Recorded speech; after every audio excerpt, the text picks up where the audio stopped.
En Números capítulo 10, que eso lo vamos a leer más adelante,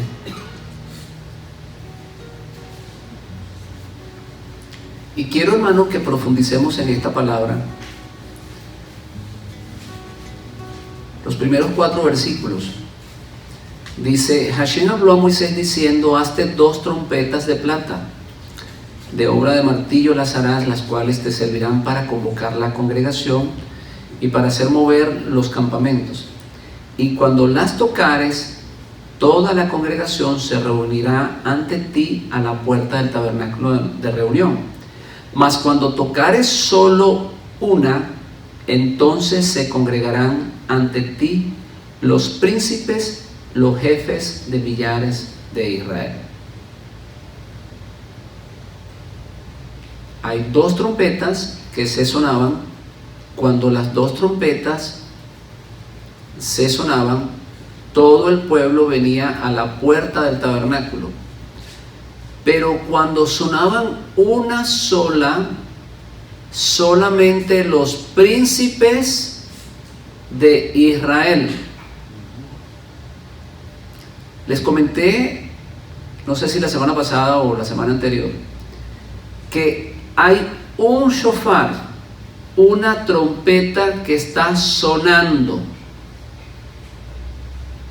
y hay unas personas que las están oyendo y otras personas que no las están oyendo.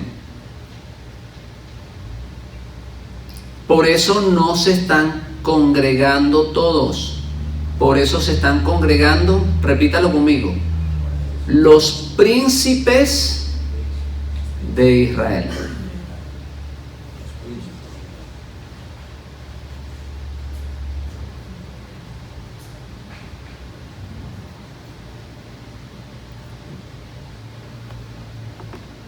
¿Estamos entendiendo lo profundo de esto? Cuando se sonare una sola trompeta, o sea, es una trompeta única, y ellos, los príncipes de Israel, la identificaban. Cuando ellos oían esto, sabían que tenían que congregarse. Estaban siendo llamados, no todo el pueblo. Eran los príncipes nada más, los jefes de millares. Esas personas que están oyendo esa trompeta, ese shofar, ese sonido espiritual que los está sacando del sistema babilónico, que los está sacando de Roma y los está trayendo de vuelta a la casa del Padre, son los encargados, son los príncipes, los encargados de tratar con el resto de aquellos que no están oyendo la trompeta.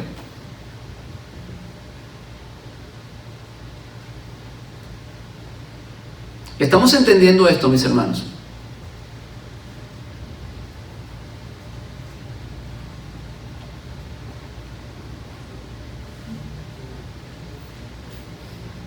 ¿Sí lo entendemos o no?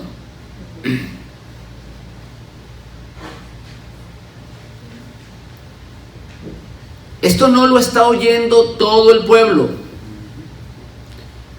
Lo está oyendo solamente un grupo de personas que tienen el privilegio y el honor de ser llamados príncipes, y que tendrán el trabajo, la labor de reunir al pueblo restante, de decirle: Dios nos está convocando porque se acerca un acontecimiento glorioso. Entonces Dios reúne a sus príncipes, habla con ellos, prepara el plan con ellos, les revela el proyecto a ellos y ellos deben de, ¿qué cosa? Ejecutar ese proyecto de llevar a cabo los propósitos del Eterno con el resto de la humanidad. Si usted está oyendo este mensaje, déjeme decirle, si usted está oyendo este llamado, déjeme decirle que usted es un príncipe. Pero no es para que usted se llene de vanagloria, sino para llamar el resto del pueblo que no ha oído el mensaje, no ha oído la trompeta. Por eso hay personas, hermanos, que no la oyen, y hay otros que sí, que Dios llama primero a sus hijos, a los príncipes. Ellos son los encargados de llevar el mensaje a los otros. Eso lo vimos ¿dónde? En las 4 columnas que están frente al tabernáculo,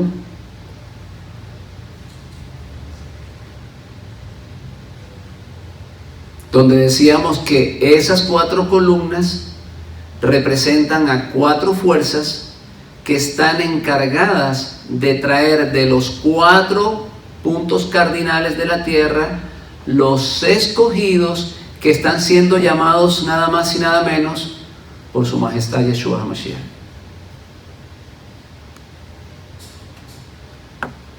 En otras palabras, usted está siendo llamado personalmente con una invitación especial de parte del Rey. A partir de ahora comienzas a comer en la mesa del Rey. Pero esa comida que Dios te está dando no es solamente para ti. Es para que la recibas y para que la transmitas a aquellos que están por debajo de ti. Porque eres un jefe de millares.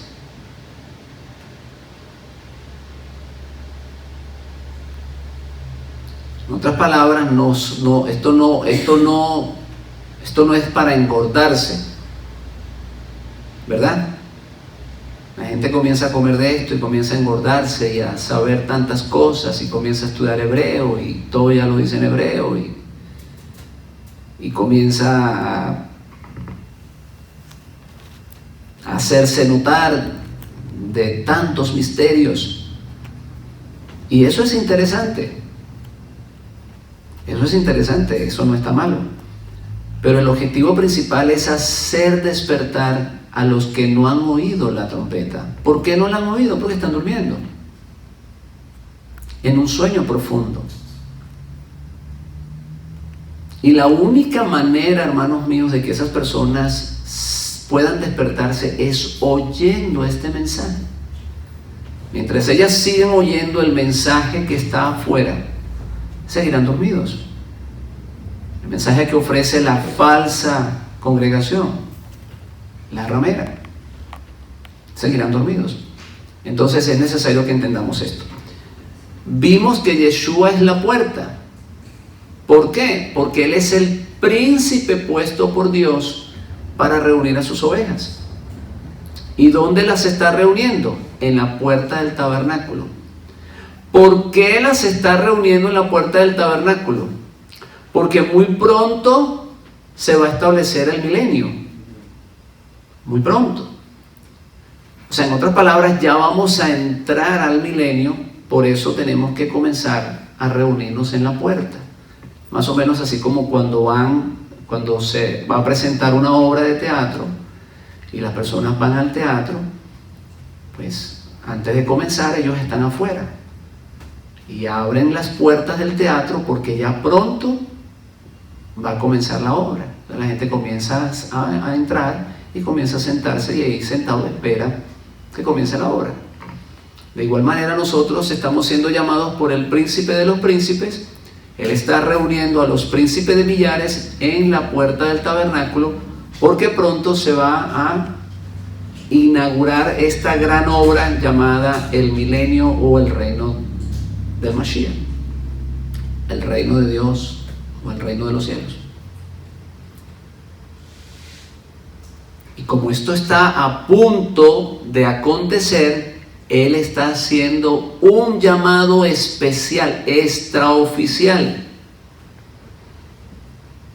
Por eso hay cambios en la humanidad. Por eso vemos que de igual manera las fuerzas ocultas, las fuerzas del mal están trabajando tan arduamente. Y para el 2030 quieren establecer el nuevo orden mundial. Bienvenido a aquellos que no lo saben, a la realidad. ¿Por qué las fuerzas del mal tienen ese énfasis? Porque ellos están trabajando tan fuertemente en establecer el nuevo orden mundial. Porque ellos reflejan la obra de la luz. Ellos hacen lo contrario a lo que están haciendo las fuerzas del bien. Y como las fuerzas del bien están trabajando para establecer el nuevo orden mundial, entonces las fuerzas del mal también conjuntamente y de la misma manera, con la misma fuerza que lo hacen las fuerzas del bien, entonces lo hacen las fuerzas del mal. En otras palabras, mientras más personas comienzan a despertar de ese sueño letal donde están, entonces más duro trabajarán las fuerzas del mal para tratar de implantar el gobierno milenial. Por las Escrituras, hermanos, sabemos que a ellos se les ha entregado un poder. Eso lo sabemos por las Escrituras. Ellos van a gobernar. Y lamentablemente la humanidad pasará por la tribulación. No esperes que lo rescaten antes, porque eso no existe. No existe, es una mentira, no lo crean. Prepárese física y espiritualmente para la gran tribulación. No va a llegar. No pierda su tiempo pensando que se va a ir al cielo y que los judíos van a pasar por la gran tribulación, porque eso no es cierto. Tanto los judíos como Israel, como todos los gentiles, atravesarán por ese gran momento difícil.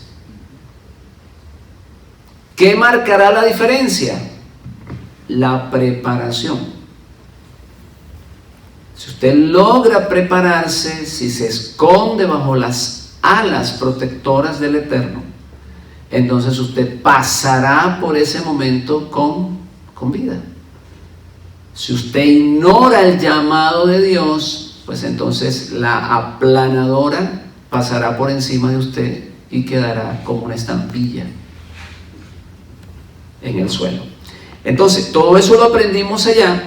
Aprendimos de las cortinas, aprendimos de las columnas, aprendimos que lo primero que encontramos es el altar de bronce, ¿verdad?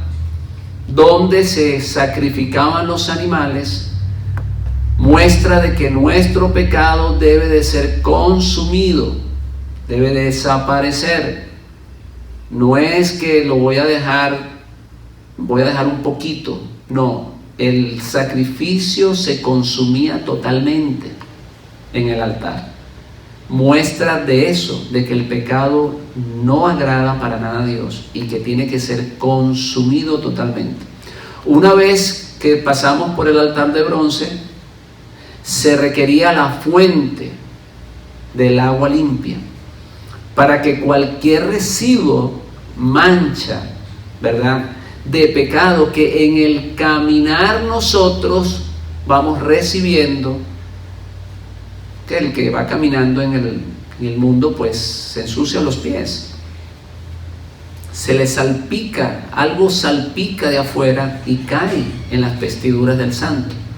Entonces hay una fuente de agua que es el agua pura que recibimos en cada Shabbat para limpiarnos de toda esa contaminación que recibimos del mundo y para santificarnos. Nos vamos preparando a través de la palabra ¿Para entrar dónde? ¿Cuál es el próximo paso después de la fuente del agua? El lugar santo, como se conoce, el lugar Kadosh. Allí adentro encontramos tres elementos. Hay tres elementos que están juntos, están todos bajo la misma carpa. En ese cuarto, conocido como lugar santo o Kadosh, está la mesa de la propiciación, está la menorá y está el altar de incienso. ¿Por qué están juntos? Porque tienen mucho que ver el uno con el otro. Está el pan sin levadura, o la mesa con los panes sin levadura, que representa al Mesías, ¿verdad? Él es el pan de vida, el pan sin contaminación. Está en la menorá, que representa la luz, la palabra de Dios. El Mashiach es la luz que alumbra al mundo. Y es el altar de incienso, que representa las oraciones de los justos y que representa una vida santificada totalmente para Dios, ¿verdad? Ya por la palabra de Dios, ¿verdad? Ya por la luz que hemos recibido del Mashiach, y sube ese incienso como con un olor grato, con un olor agradable, ¿verdad? Delante de la presencia del Padre. Por eso el incensario estaba ahí cerca del altar, estaba cerca del arca del pacto. Podemos decir esto, y ponga mucha atención a lo que les voy a decir. Cuando hemos muerto al pecado, hemos sido limpios por la palabra, hemos recibido la luz que nos da el Mashiach, ¿verdad?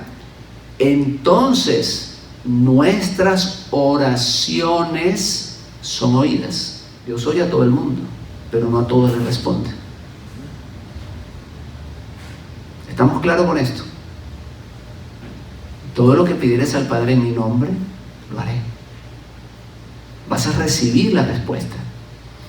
Entonces, ese altar de incienso representa nuestras oraciones. Nuestras oraciones son oídas. ¿Por qué? Porque el altar está cerca al arca de pacto.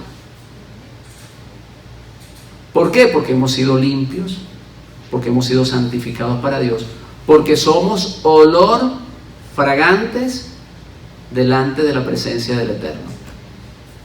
Nuestras oraciones suben como una fragancia.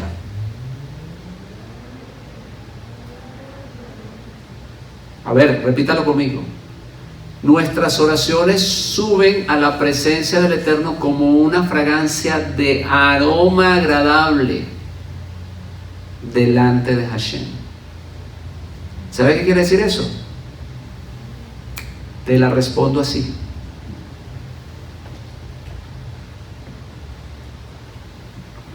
O se lo repito de nuevo.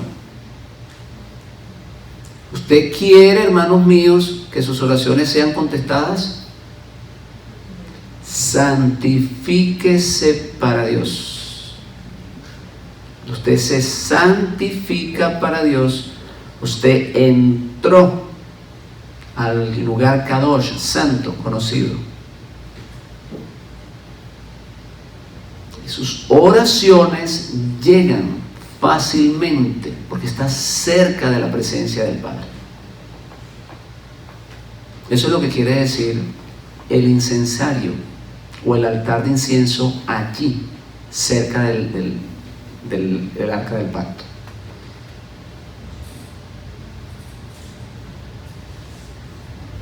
¿Quién no quiere que Dios le conteste? Todos. Qué bonito, ¿verdad? Señor mío, necesito esto, mi Dios. A ver, ¿quién no quiere eso?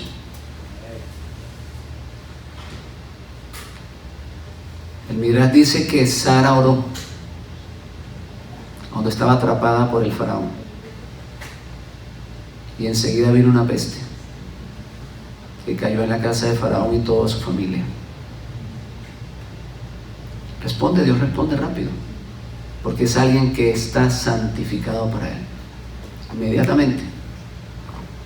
Las personas que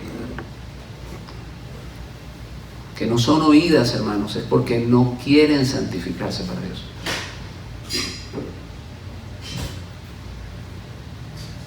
Por eso es que la santificación tiene que ver mucho con lo que dice el Maestro: y todo lo que pidieres al Padre en mi nombre, yo lo haré.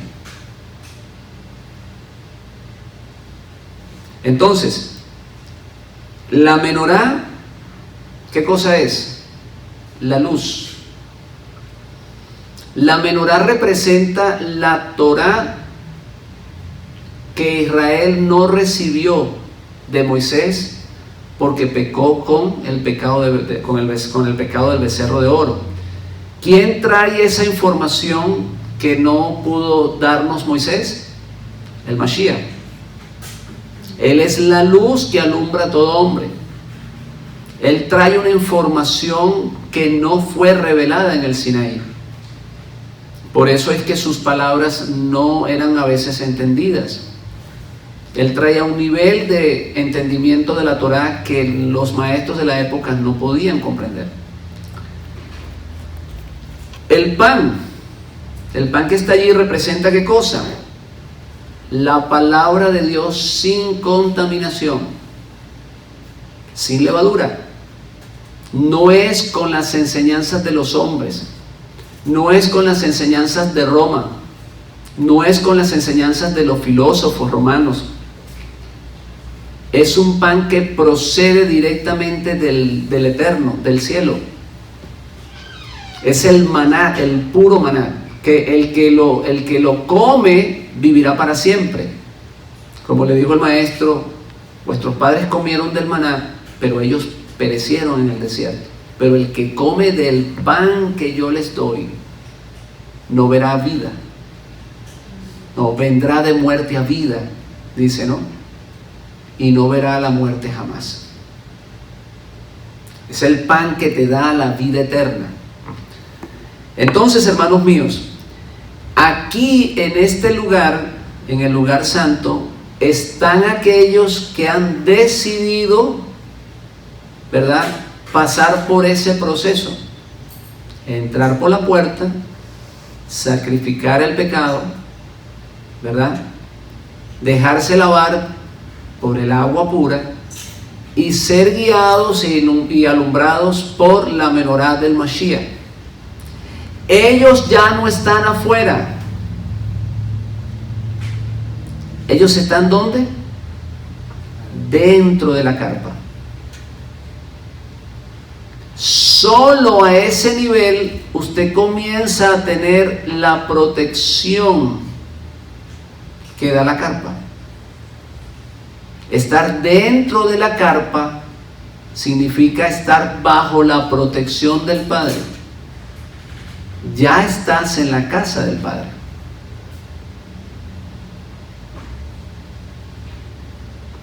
Tú estás cerca del tabernáculo, no te garantiza que estás adentro.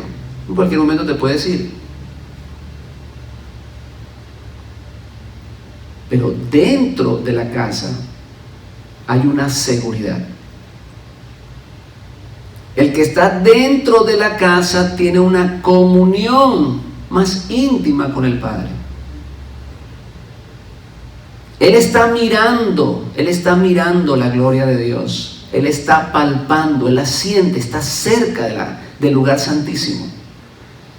Él por la fe mira cosas que no están mirando los que están afuera, que están allá en el atrio, los que están más allá, fuera del tabernáculo.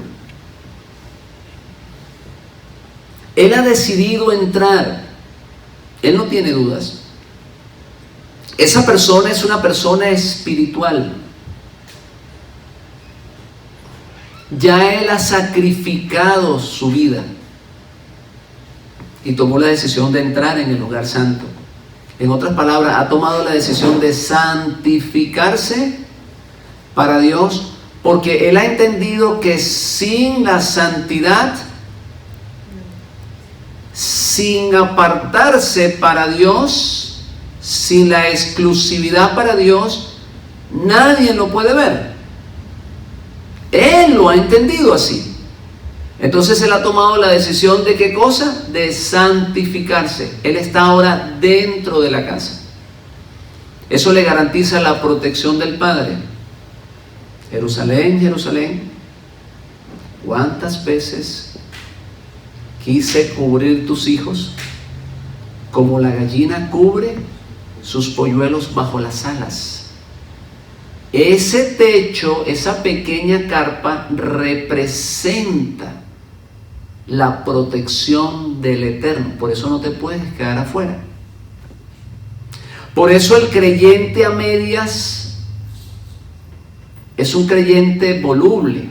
Hoy quiere una cosa, mañana otra.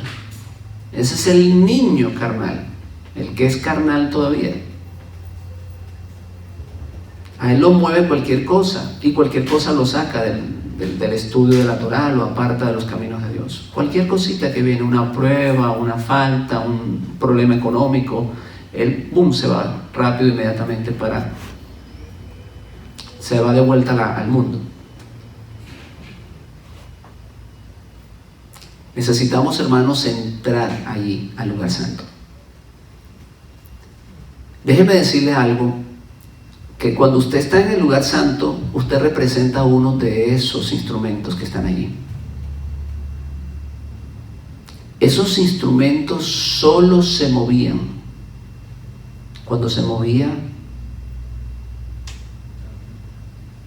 la gloria del Eterno, la nube, la Shekinah. Ellos no se movían si no se movía la Shekinah. ¿Sabe qué quiere decir eso? Que cuando uno está en el lugar santo, uno es guiado por el Espíritu del Eterno. Y uno no toma decisiones sola.